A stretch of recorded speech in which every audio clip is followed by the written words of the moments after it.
This is chapter 2 of Echo, and it starts out a little bit different. It has the Brahms Lullaby, and the Brahms Lullaby by Johann Brahms, and the lyrics are by Des Nabben Wunderhorn, and it says, "Lullaby and good night, with pink roses bedight, with lilies o'erspread is my baby's wee bed. Lay thee down now and rest, may thy slumber be blessed. Lay thee down now and rest, may thy slumber be blessed." In a town between the Black Forest and the Swabian Alps, Friedrich Schmidt stood on the threshold of his half-timbered house, pretending to be brave. And from his vantage, he looked across the rooftops of the Trossingen toward the castle-like factory looming above the town, and within its walls a smokestack rose higher than the tallest gable and puffed a white cloud, a beacon against the gray sky. Father stood behind him in the doorway. "Son, you know the way. We've walked it hundreds of times. Remember, you have as much right to be on the street as the next person. And Uncle Gunter will be waiting for you at the front gates." Now Friedrich nodded and stood taller. "Don't worry, Father. I can do it." He wanted to believe his own words, that something as simple as walking to work by himself would be easy, that he wouldn't need Father's hawk-like presence, shielding him from the frightened or steering him around the gawkers. Friedrich took a few steps toward the street and then turned to wave. And Father's hair billowed from his head in a gray halo, giving him a wild look. It suited him. He raised his head in return and smiled at Friedrich, but it wasn't his usual jovial smile. It was half-hearted and worried. Were those tears in his eyes? Friedrich went back and pulled him into a hug, inhaling his persistent smell of Beau Rosen and anise lozenges. "I'll be fine, Father. It's your first day of retirement, and you should enjoy it. Will you join the pigeon feeders?" Father laughed, holding Friedrich at arm's length. "Heavens, no! Do I look like I'm ready for the park bench?" And Father laughed, holding Friedrich at arm's length. And he shook his head, happy he delighted the mood. "What will you do with your time?" "I hope you'll think about performing again." Long ago, Father had played cello for the Berlin Philharmonic, but he set aside that life when he married and had children, taking a more practical job as at the factory. And shortly after Friedrich was born, Mother died, and Father was left to raise him and his sister Elizabeth alone. "I won't likely perform with an orchestra," said Father. "But don't worry. I'll have plenty to keep me busy. My books, my cello students, concerts, and I intend to start a chamber music ensemble. Father, you have the energy of 3 men. That is a good thing. With your sister coming home today, Elizabeth will fill our house with directives, and I'll need stamina for that, to be sure. I intend to convince her to take up the piano again, so we can resume our Friday get-togethers, beginning tonight. I miss them." Friedrich missed those evenings, too, for as long as he could remember, every Friday after dinner, Uncle Gunter, Father's younger brother, came for dessert and brought his accordion. And Father played cello, and Friedrich harmonica, and though in truth, cello was his instrument, too. And Elizabeth played piano.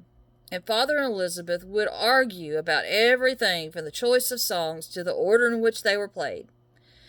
And Friedrich had given up trying to determine whether Elizabeth and Father were opposites in nature or simply alike. Still, those were his happiest memories. The polkas, the folk songs, the spontaneous singing and laughing, even the bickering. Now, Elizabeth would be home from nursing school for 3 whole months, and he couldn't wait for their late night talks, or passing a novel back and forth and taking turns reading it out loud, and their Sunday afternoon card games of Binnacle around the kitchen table with Father and Uncle Gunter. And the past year hadn't been the same without Elizabeth's mothering and bossing and cooking, and his mouth watered just thinking about her cooking. "Do you think she missed us as much as we missed her?" asked Frederick. Father smiled. How could she not? He pointed Frederick toward the street and patted his back. "Have a good day at work, son. And don't forget to—" "I know, Father. Look up." Now, when Frederick was around the corner, he did the opposite. He shoved his hands into his pockets, hunched his shoulders, and tilted his right cheek toward the ground. Father would never have tolerated this posture, but it made Frederick feel less conspicuous, even if he was more vulnerable to things in his path. Besides, he often found a lost penny while looking down, and soon enough he stumbled over a bundle of newspapers that had been tossed around toward a storefront, and he braced himself on the building and read the headline, "Parliament Passes Law." And Friedrich groaned. Oh, another law for Father to criticize. Since Frederick didn't attend regular school, Father insisted they read the newspaper together every night as part of his studies. And he could not count the times in recent months that Father had tossed the paper aside, disgusted with the new Chancellor, Adolf Hitler, and his Nazi party. Father had been a member of the German Freethinkers League until a few months ago, when Hitler outlawed the organization. And just last night, after reading yet another article, Father had paced the kitchen and ranted. "Is there no room in this country for more than one way of thinking? Hitler bullies the parliament to make laws on whims, and Hitler takes away all civil rights and gives his stormtroopers the freedom to question anyone for any reason. Hitler wants to cleanse the population for a pure German race." What did it all mean? What was a pure German race? Clear-skinned and perfect? Frederick touched his face and felt his stomach tighten with worry, especially since he was neither. And he ran his fingers through his hair, which did him no service. It was thick, blonde, tightly curled, and he could feel it frizzing in the damp air, just like Father's. No matter how long he let it grow, it stuck out inside instead of down.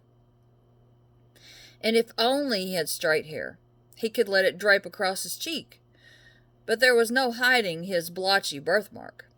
It was as if an imaginary line had been drawn down the middle of his face and neck, and on one side his skin was like everyone else's, but on the other a painter had dabbed shades of purple, red, and brown, turning his cheek into a mottled plum.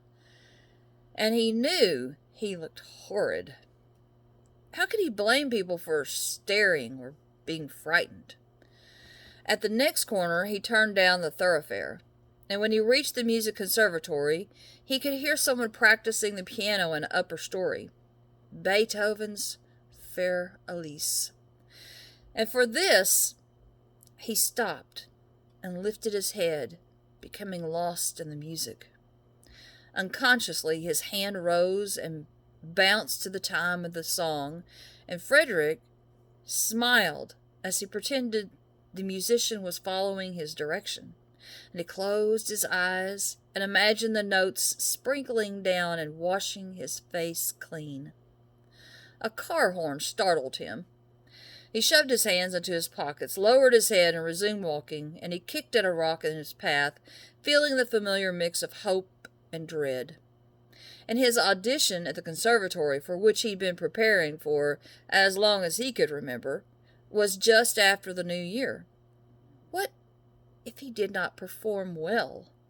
Yet, which would be worse, to be accepted or refused? A weight pressed on his heart. How could he want something and fear it so much at the same time? He took a deep breath and kept walking. And as he approached the schoolyard, he gave himself his usual lecture. Don't look, don't pay attention. He tried to bolster himself with the things that Father always said. One foot in front of the other, keep moving forward, ignore the ignorant. But without Father at his side, his heart pounded and his breathing quickened, and he faltered and glanced up. A group of boys huddled together on the steps, pointing at him, snickering and making faces in mock horror, and he shaded his face with his hand, hung his head, and took longer strides, weaving around people until he was running. Frwiderich! He almost fell over Uncle Gunter. Good morning, nephew. He put an arm around Frwierich's shoulder and drew him close, and Frwiderich tried to catch his breath. Good morning.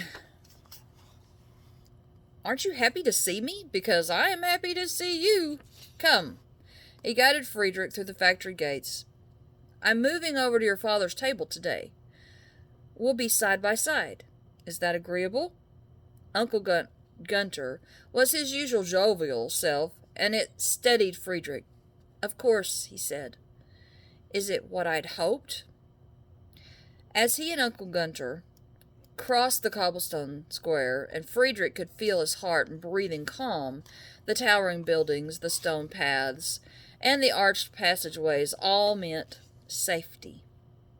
And the fat water tower, a stodgy obelisk, standing sentry over the entire enclave, was his guardian in disguise. And part of him wished he could stay and work at the factory forever. And the other part of him wished his life had taken a different course, that he'd been a boy who went to real school, had friends his own age, and an ordinary, unremarkable face. But fate had stepped in his path, and when he was only 8 years old, he became the youngest and smallest apprentice in the biggest harmonica factory in the world. The end of chapter 2. Okay, remember from chapter 1 that our little boy Otto, the messenger, he had to play a harmonica. So we're probably going to find out in the coming chapters how that harmonica is going to play in the life of our new character, Frwiderich. And the setting for Frwiderich is not the same as Otto. Frwierich's story takes place in Germany during the time of the Nazi Party. So this ought to turn out to be pretty interesting for Frwiderich. I hope you enjoyed chapter 1 and 2, and on with chapter 3 next time. Bye-bye.